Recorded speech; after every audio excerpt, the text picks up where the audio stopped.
Inicialmente, muito obrigado pelo convite que foi feito para participar dessa mesa. Eu gostaria de, primeiro, começar dizendo o seguinte.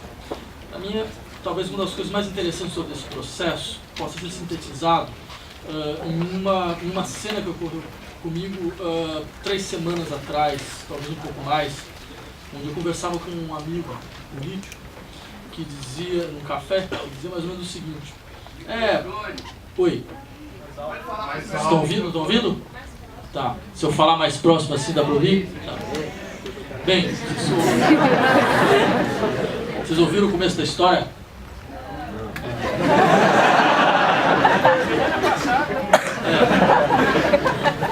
Então, como eu havia dito, eu tentei dizer, na verdade, há umas 3 semanas atrás eu encontrei um amigo político num café que me dizia mais ou menos o seguinte. Tem um pessoal tentando se organizar aí em torno do problema das tarifas de ônibus e tal. Não, isso é uma questão muito interessante, mas eles acham que vão conseguir colocar fogo na rua do Brasil com esse tipo de questão, né?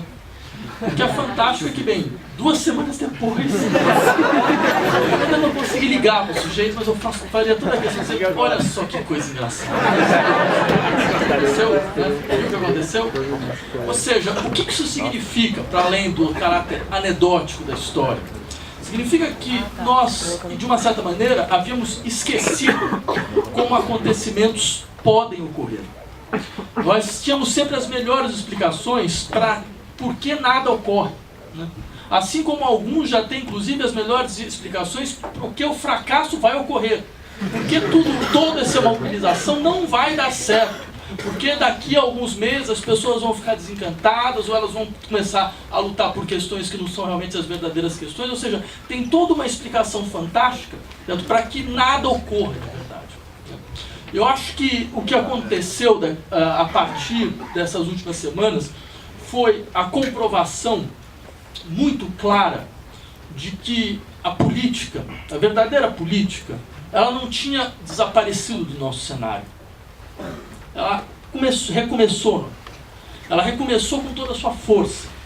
E ela recomeçou criando 3 novos processos que me parecem muito importantes de serem compreendidos. Primeiro, ela criou um novo ciclo de lutas. Segundo, ela criou um novo modelo de mobilização política. E terceiro, ela criou um novo conflito. Eu acho que vale a pena discutir cada um desses 3 pontos. Um novo ciclo de lutas, por quê? Porque, de fato, há 2 coisas absolutamente interessantes dentro da situação brasileira. É a sua articulação, ao mesmo tempo, local e global. Nós estamos repetindo, por um lado, um ciclo de lutas que começou em 2011. E não por acaso, a primeira vez que isso foi ensaiado, quando alguns de vocês participaram dos movimentos de ocupação, certo? Foi lá que se ensaiou pela primeira vez vários slogans que agora a gente está ouvindo. Certo? Ou seja, isso significava o quê? Existia uma compreensão de um processo mundial de desencanto em relação a uma série de promessas de desenvolvimento econômico das últimas décadas liberais e uma compreensão de 2 pontos absolutamente centrais. E eles estão aqui presentes mais uma vez. Bem, nosso modelo de democracia acabou. Nosso modelo de democracia parlamentar, esse que durou até agora, acabou. Ele não existe mais. É claro que ele vai continuar, ele pode continuar, mas coisas que acabam podem continuar durante décadas, durante séculos, certo? Mas o que acabou, acabou. Ou seja, não é possível esperar mais nada do que diz respeito a uma experiência realmente democrática através desse enquadro institucional que nós vemos hoje. Então, todas essas discussões a respeito de democracia direta, de construção de uma experiência efetiva de democracia direta, de mobilização a partir de outras formas de organização, de outros arranjos institucionais, isso veio para ficar. Isso pode demorar ainda produzir algum resultado. Porque sempre vai ter alguém que vai falar, não, mas como assim? Como é que a gente vai deixar de governar com o Congresso? Alguma coisa desse sentido. Isso me lembra uma pequena historieta que meu avô contava, que era mais ou menos o seguinte. Imaginem que um dia você tem uma floresta e a floresta pega fogo. e tinha uns porcos na floresta, e não são a polícia militar, né? As pessoas descobrem que, afinal de contas, é bom você comer porco assado, né? Então começa a se desenvolver toda uma série de atividades, assim, as pessoas ficam esperando para ver se quando um raio cai, porque aí já tem toda uma massa mobilizada para se organizar de todas as formas possíveis para alastrar o fogo e coisas desse tipo. Até que chega alguém e fala, mas Vix, olha só, por que ao invés de a gente ficar esperando o fogo alastrar, por que a gente não faz o fogo aqui? Todos falam, não, mas como assim? Que história é essa? A gente montou processos e processos e processos, e você vem aqui falando que não, que você pode fazer uma coisa completamente mais simples, muito mais direta. Não, isso é impossível. Eu diria que o nosso debate político, ele está nesse mesmo nível. Mas como não é possível você começar a desenvolver estruturas de participação popular efetiva, de democracia direta, real e concreta, certo? Dentro do nosso contexto. Nós nunca tentamos fazer nada, certo? E não é possível impedir que as pessoas tentem, que as pessoas, por tentativa e erro, consigam construir novas alternativas. Esse era um ponto. O outro ponto era a construção de serviços públicos de qualidade. Todas as movimentações desde 2011 batem nesse aspecto, certo? Quer dizer, aqui no Brasil nós encontramos uma espécie de sintoma fundamental, que eu acho que, como o Gregório mostrou, é simplesmente a ponta do iceberg da distorção completa da estrutura tributária brasileira, da maneira como as cidades do Brasil funcionam, da maneira com que nós vamos deixando o poder político ser permeado por máfias completamente obscuras, né, que vão construindo cartéis no Brasil inteiro, que vão desagregando completamente as estruturas de serviço público. Nós encontramos através do problema do transporte público. Os chilenos encontraram isso através do problema da educação pública. Certo? Mas é sempre o mesmo tipo de questão. Ou seja, contra essa ideia liberal, certo, de que você não deve ter um Estado capaz de dar serviços públicos de qualidade e gratuitos para toda a população, para toda a extensão da população, essas pessoas saíram na rua para dizer, não, nós queremos de fato, porque nós sabemos que sem isso não há desenvolvimento efetivo, não há desenvolvimento real. Então vejam, qual foi a condição que nos colocaram, por exemplo, no que diz respeito aos transportes públicos. Estava vendo umas informações que depois de toda essa pressão começam a sair uma coisa aqui, outra coisa ali. Bem, olha que coisa fantástica. Nos últimos 10 anos, o número de passageiros de ônibus em São Paulo duplicou. E o número de ônibus diminuiu.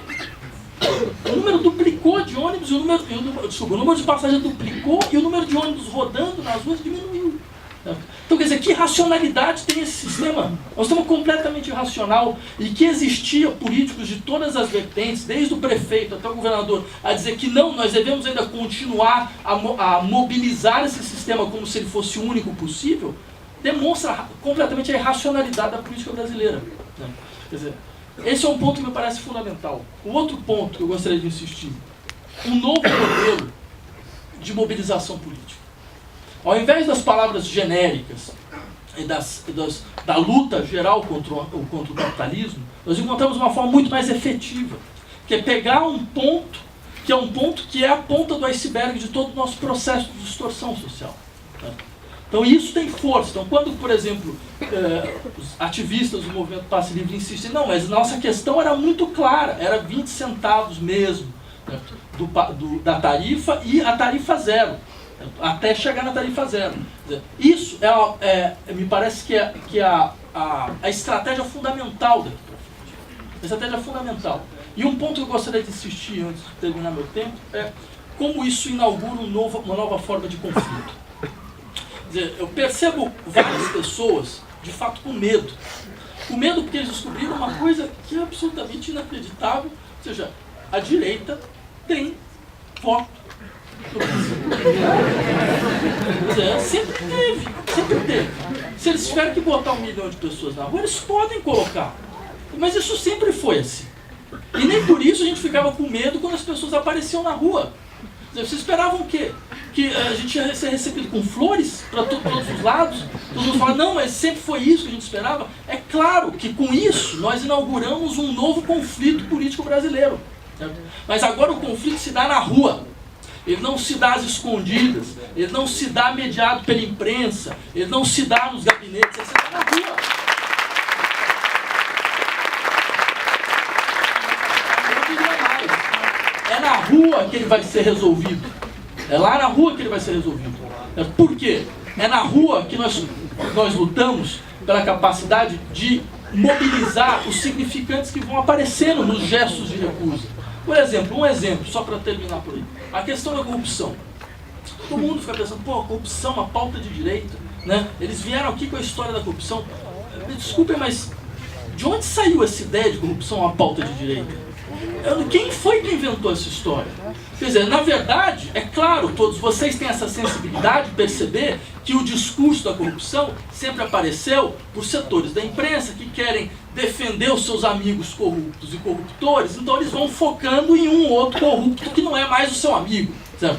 Quer dizer, você vai descobrindo esse jogo que vem desde a época do Chateaubriand, né? O sujeito fazia aquelas grandes manifestações contra a corrupção porque focava num sujeito que já não era mais um amigo dele, que era o corrupto mor. Certo? Bem, esse modelo ele existe no Brasil. Todos vocês sabem, sentem isso. Mas como é que a gente neutraliza esse processo? A gente neutraliza dizendo, não, corrupção não é a nossa pauta. Neutraliza não.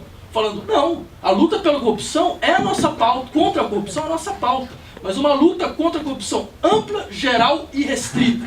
Quer dizer, total. O Brasil vai ser muito melhor quando o último mensaleiro petista foi enforcado nas tripas do último mensaleiro.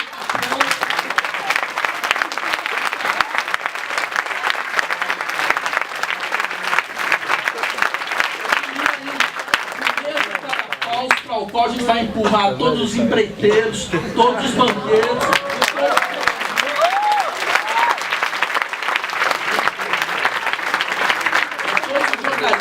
Tentaram canonizar o São Demóstenes Torres, né, que agora estão aí fazendo a pauta de luta contra a corrupção.